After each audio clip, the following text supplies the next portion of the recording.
మనం ప్రస్తుతానికి ఏడుపాయలు ఉన్నాము. సీఎం కోసం వెయిటింగ్లో ఉన్నాము.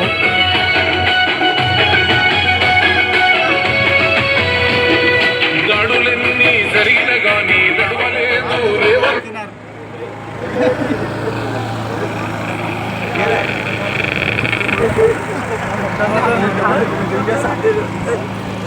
జరిగిన గానీ నడవలేదు రేవంతన్నా గంతకంతా ఎత్తుకు ఎదిగాడు.